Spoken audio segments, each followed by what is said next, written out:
En los albores de las grandes civilizaciones, cuando los oráculos aún susurraban secretos a los reyes y los chamanes, eran los verdaderos bibliotecarios del cosmos. La relación entre los seres humanos y las plantas era sagrada, no como una moda pasajera, ni como un escapismo disfrazado de medicina, sino como una profunda alquimia entre cuerpo, espíritu y naturaleza en ese contexto ancestral. El cannabis no era solo una planta, era un portal, pero un portal no solo conduce hacia la luz. También puede abrir caminos hacia los oscuros callejones del alma. En el corazón de este video yace una pregunta que rara vez se toma con seriedad. ¿Cuáles son las consecuencias espirituales de fumar marihuana? No estamos hablando de la opinión de un gobierno, ni de la ciencia oficial o de la cultura popular, que la idolatra como un tótem de rebeldía. Buscaremos respuestas en tradiciones antiguas, en los subtextos de escrituras sagradas, en las palabras de místicos que se atrevieron a ir más allá del humo. Prepárate para un viaje que abarcará continentes y eras, citando desde el Atharva Veda de la India antigua hasta Alejandría y el hermetismo, tocando rituales rastafaris y las visiones proféticas de santos etíopes. No para juzgar, sino para revelar. El cannabis. Esta planta hoy trivializada, criminalizada y romantizada a la vez, fue en muchas tradiciones una llave sagrada. Y las llaves, como sabemos, no están hechas para ser adoradas. Están hechas para abrir puertas. Pero, ¿qué puertas? En la antigua India, el Atharva Veda la llamaba una de las 5 plantas sagradas de la tierra, descrita como un regalo de los dioses, portadora de Amrita, el néctar de la inmortalidad. Su asociación directa con Shiva, el destructor y regenerador, no es una coincidencia. Shiva es el maestro de la danza cósmica, el que disuelve la ilusión. Sus devotos, los sadhus, la fumaban en chilums de arcilla durante largas meditaciones, pero siempre como parte de un ritual. Ayuno, cánticos, aislamiento. No buscaban un estado alterado, buscaban la muerte del ego, el fin de la identificación con el cuerpo. El cannabis no era un escape, era un enfrentamiento. En el lejano oriente, maestros taoístas veían la planta como aliada de la longevidad y la visión espiritual. Registros del alquimista Ge Hong. En el Bao Puzi describían combinaciones con ginseng y otras hierbas que provocaban sueños lúcidos y expansión de conciencia. En el taoísmo, toda sustancia posee qi, energía vital. El cannabis, cuando se armonizaba con el cuerpo, podía refinar ese flujo, pero cuando se usaba en un cuerpo desequilibrado, agravaba el caos interno. Amplifica, y como cualquier amplificador es peligroso si el instrumento no está afinado. En el mundo árabe musulmán, ciertas ramas del sufismo medieval también utilizaban la planta, especialmente el hachís en sus rituales. Para los sufíes la meta suprema era el fana, la disolución del ego, la aniquilación del yo en la presencia divina. Muchos relatos hablan de éxtasis místicos, de visiones del amado divino, pero incluso entre los maestros sufíes había controversia.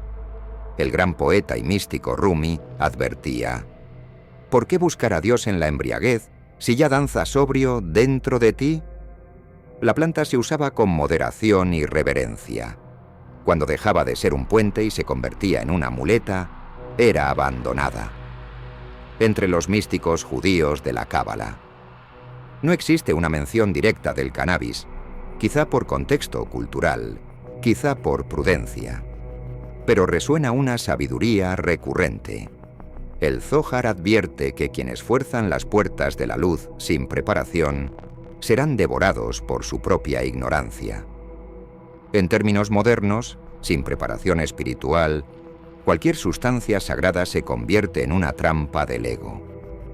En tradiciones gnósticas y en algunas corrientes cristianas, Estudios arqueológicos como los de Raphael McCollum y Ulla Bennett sugieren el uso de resinas cannabinoides y hierbas, en aceites de unción y en inciensos de templo.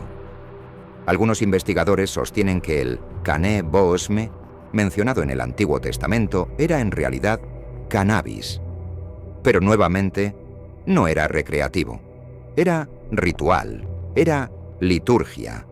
Era una puerta hacia estados proféticos.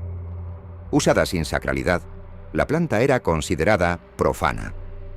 En las tradiciones chamánicas indígenas de África y de América, tanto del Congo como de la Amazonía, se mantiene un profundo respeto por las plantas de poder.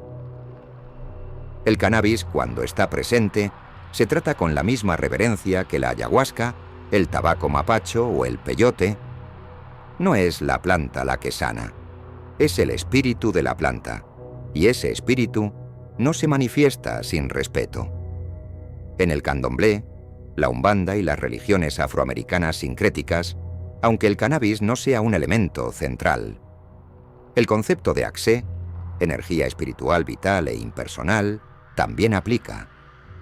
Cada planta tiene un Axé, una vibración, un propósito. Usar una planta sin conocer su Axé es como tocar un tambor sagrado sin conocer el orishá que invoca. Incluso entre los rastafaris, donde el cannabis es llamado ganja y considerado la hierba de la sabiduría. Su uso está rodeado de liturgia. Se fuma durante las sesiones de reasoning, reflexiones espirituales, encuentros, cantos, oraciones, meditaciones. La hierba es un sacramento, no un pasatiempo. En todas estas tradiciones, el hilo conductor es el mismo. El cannabis es potencial y el potencial es neutral. Puede ser una escalera o una caída, una herramienta o una muleta, un portal o una prisión. Lo que lo define no es la planta, es el usuario, la consciencia, la intención, la preparación, porque como enseña el Corpus Hermeticum, el espíritu no se rinde ante quienes tocan la puerta embriagados de sí mismos. Y quienes buscan la verdad a través de atajos, pueden descubrir que el atajo era un círculo vicioso. Al final, la verdadera pregunta quizás no sea, ¿es sagrado el cannabis? Sino, ¿eres tú lo suficientemente sagrado para usarlo? Cada planta que abre portales también abre espejos, y los espejos, contrariamente a lo que nos gusta creer, no siempre reflejan belleza. A veces revelan lo que hemos evitado ver durante vidas enteras. El cannabis, como muchas sustancias enteógenas, tiene el extraño don de disolver máscaras. Pero no toda alma está lista para ver su propio rostro despojado de ilusiones. Y es ahí donde comienza el verdadero efecto espiritual de la planta. No en la elevación inmediata, sino en la confrontación inevitable. Carl Jung, el padre de la psicología analítica, acuñó el término sombra para describir el conjunto de los aspectos reprimidos de nuestro ser. No el mal en sí, sino todo aquello que el ego se niega a aceptar. Miedos, traumas, deseos prohibidos, dolores ancestrales. En sus escritos, Jung afirmaba que confrontar la sombra es el primer paso hacia la totalidad. Y no es curioso que muchas personas, al fumar marihuana, experimenten ansiedad, paranoia o una sensación de exposición interna. La planta no genera eso. Simplemente despeja el barniz de la persona. Y lo que emerge es lo que siempre ha estado ahí. Para las tradiciones ocultistas, esto no es una sorpresa. En Defensa psíquica, Dion Fortune describe cómo los estados alterados de conciencia provocados por drogas o traumas debilitan el campo etérico, volviendo al individuo vulnerable a fuerzas externas.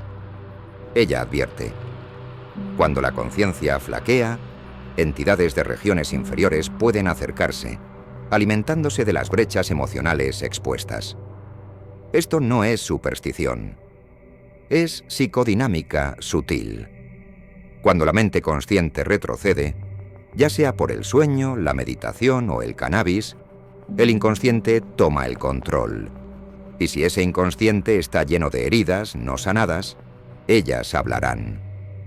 Lo que llamamos un mal viaje es más a menudo de lo que creemos el espíritu tratando de limpiar la casa.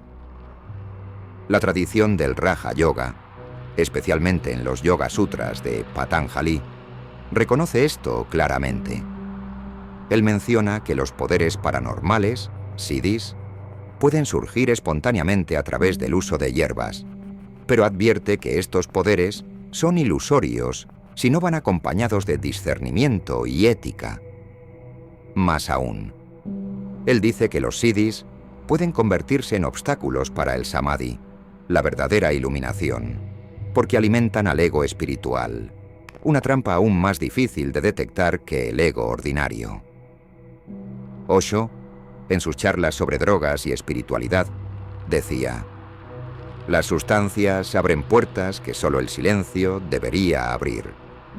Son atajos, sí, pero atajos inestables, y a menudo quienes atraviesan esas puertas sin un mapa o guía regresan por la misma puerta, solo que ahora inseguros de dónde están. A nivel energético, el cannabis actúa directamente sobre el cuerpo sutil. Muchos practicantes de Reiki, Kundalini Yoga y magia ceremonial reportan una mayor sensibilidad del campo áurico tras su uso. Esto puede ser positivo si la persona está enraizada, pero cuando no lo está, se convierte en un faro sin capitán, emitiendo luz que atrae no solo a polillas, sino también a depredadores energéticos. Algunos chamanes amazónicos dicen: toda planta que abre es una planta que prueba. Y la prueba no es mística, es moral. ¿Qué harás con lo que ves? ¿Huirás? ¿Lo analizarás? ¿Actuarás? Muchos usuarios crónicos reportan una sensación constante de estancamiento. El cuerpo se relaja, pero el alma se detiene. La creatividad parece fluir, pero rara vez se materializa. La espiritualidad se siente profunda, pero no produce transformación real. Esto es lo que los cabalistas llaman klipot, cáscaras de energía, capas formadas por percepciones no integradas, experiencias místicas mal digeridas que se acumulan como polvo en el campo espiritual. Crean la ilusión de crecimiento sin verdadero avance. Y el mayor peligro está aquí: confundir sentir mucho con evolucionar. Porque no toda expansión es elevación. Expansión sin dirección es hinchazón. Y la hinchazón, tarde o temprano, revienta. En este punto, el cannabis, cuando se usa de manera inconsciente o abusiva, se transforma de planta sagrada en planta de estancamiento, no por su naturaleza, sino por el uso desconectado. No genera pasividad espiritual, pero puede ser el marco perfecto para quienes ya la llevan dentro. Algunos tratan de argumentar: si siento paz, está funcionando. Pero la paz generada por un agente externo es como la calma en una habitación cerrada, hermosa, pero artificial. La verdadera paz nace incluso en medio del caos porque está enraizada en el núcleo del ser. Si el cannabis te da paz, pregúntate: ¿te está enseñando a generar esa paz por ti mismo o te está alquilando una ilusión temporal? El verdadero encuentro con lo divino casi siempre comienza con el encuentro con la sombra. Y ese encuentro no es bonito. No hay arcoíris, ni filtros sepia, hay lágrimas, vergüenza, ira, confusión. Pero si te quedas allí respirando, atento, algo sucede. No una revelación alucinógena, sino una integración silenciosa, aceptación de lo que es. Y desde ahí, el nacimiento de lo que puede llegar a ser. El cannabis en este contexto es como un espejo de agua. Puede mostrarte el cielo, pero si te lanzas apresuradamente, solo verás lodo. El espíritu humano no camina solo. El viaje interior, por solitario que parezca, es siempre un eco de la red colectiva a la que pertenecemos. Ninguna práctica espiritual, ninguna planta de poder, ninguna iluminación, es puramente individual. Todo lo que nos toca reverbera en la cultura, y todo lo que la cultura acepta o rechaza moldea cómo nos tocamos a nosotros mismos. El cannabis es un ejemplo perfecto de esto. Una planta con raíces místicas ahora transformada en mercancía global, ícono pop, tema de debate político y moneda simbólica de la rebeldía juvenil. Pero mucho antes de la legalización o la represión, ya formaba parte de lo sagrado, y en ciertos lugares aún lo es. En la tradición rastafari, por ejemplo, la ganja no es una adicción, es un voto, un pacto con lo divino. Nacido en la Jamaica de los años 30, el movimiento rastafari surgió como resistencia contra el colonialismo y la opresión, pero también como un renacimiento espiritual enraizado en tradiciones africanas, la Biblia y una visión distinta del mundo.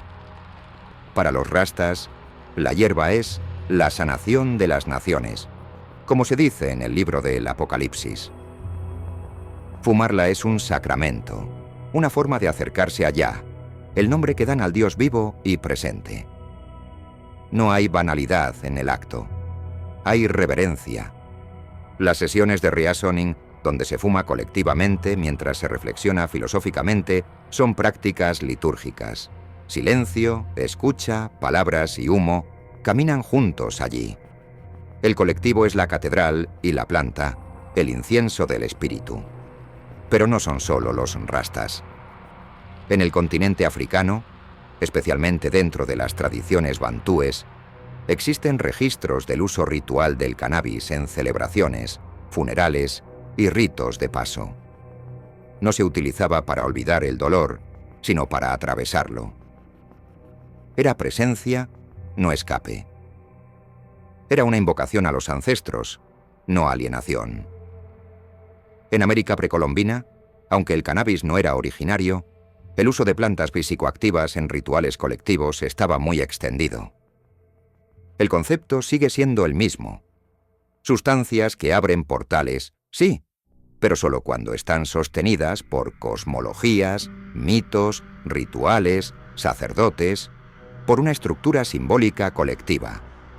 Fuera de esa estructura, la planta está muerta. Se convierte en mera estimulación, y eso es exactamente lo que hizo la modernidad. Arrancó la planta del templo y la arrojó al estante de los supermercados culturales. La convirtió en meme, en producto, en estética. Lo que antes era un sacramento se volvió marketing. Lo que antes era un vehículo se volvió marca. La cultura psicodélica de los años 60 intentó recuperar ese valor ritual, pero lo hizo sin raíces, sin linaje, sin iniciación. La gente escuchaba a Alan Watts y Timothy Leary mientras mezclaba cannabis con ácido y política. Era una búsqueda real de trascendencia, sí, pero fragmentada. Huxley ya lo había advertido en Las puertas de la percepción. La experiencia visionaria puede revelar, pero no enseña. Muestra, pero no estructura. Y el peligro está en confundir el destello con la permanencia. La cultura occidental, al desacreditar la tradición, creó un vacío peligroso. El de la espiritualidad sin ritual, la experiencia sin ética, el éxtasis sin integración, la visión sin acción. El cannabis, en este contexto, se convirtió en símbolo de contracultura, de rebeldía, de libertad, pero casi nunca de responsabilidad espiritual. Por eso, en las tradiciones donde es sagrado, su uso es colectivo. El grupo funciona como contenedor, como brújula, como testigo. En muchos rituales afroamerindios, por ejemplo, nadie utiliza la planta en soledad. Hay cantos, instrumentos, ciclos, purificación. Hay un límite. El colectivo sostiene lo sagrado. El individuo se disuelve para renacer. Y aquí regresamos al núcleo del asunto. El cannabis tiene un alma cultural. Carga todas las narrativas en las que ha sido envuelto.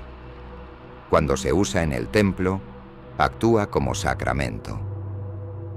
Cuando se fuma solo en la habitación oscura de la soledad ansiosa, tiende a amplificar la desconexión.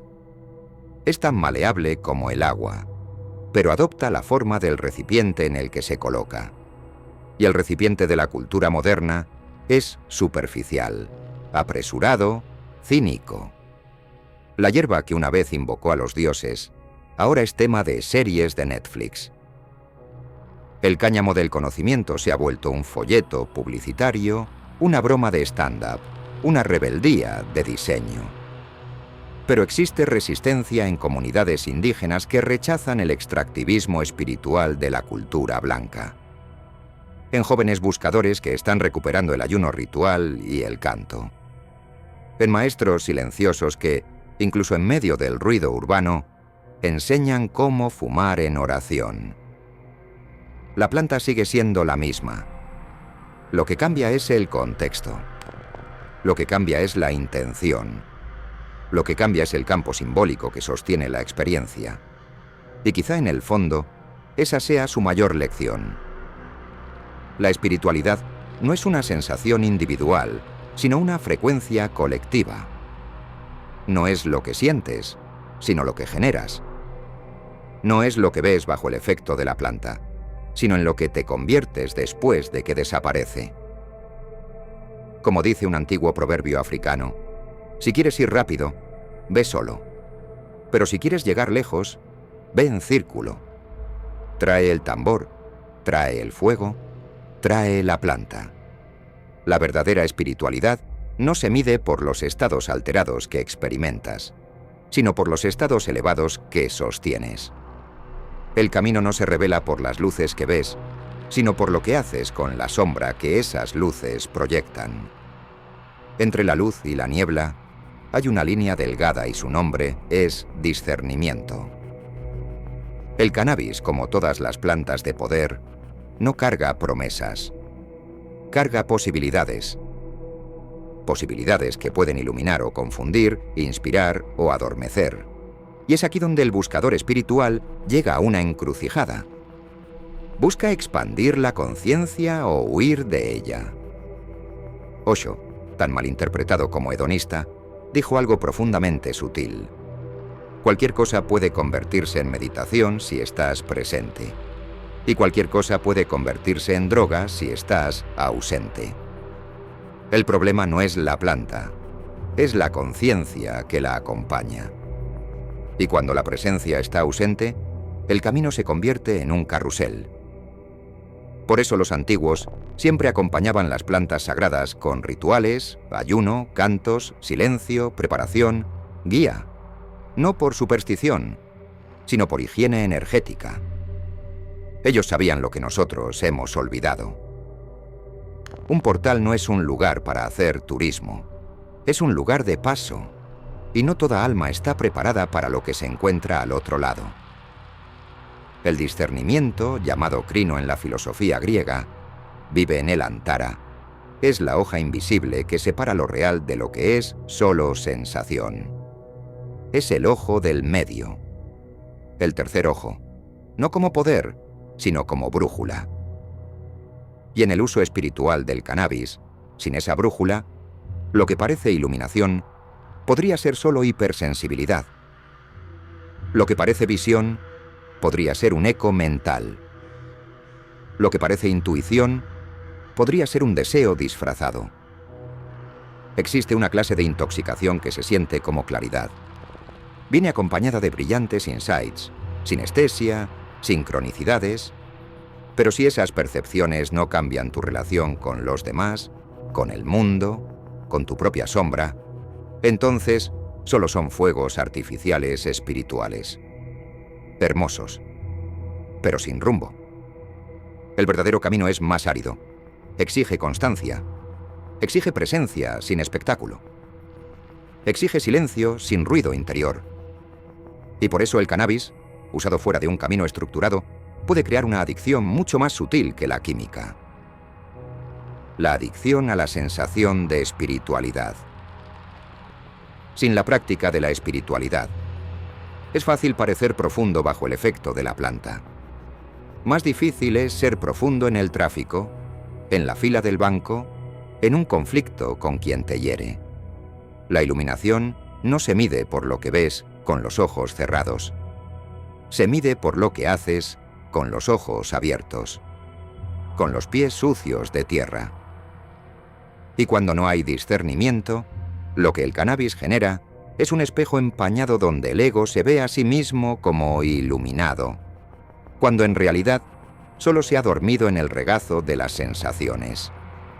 Una especie de paz vegetativa que paraliza más que pacifica. En el ocultismo tradicional existe un principio conocido como la falsa luz de Jod, una sensación de claridad mental que en realidad es solo la mente intoxicada con imágenes no integradas. Es un brillo superficial sin raíces. El cannabis, usado sin sabiduría, puede alimentar precisamente esa ilusión. La ilusión de progreso, mientras en verdad se gira en círculos cada vez más coloridos.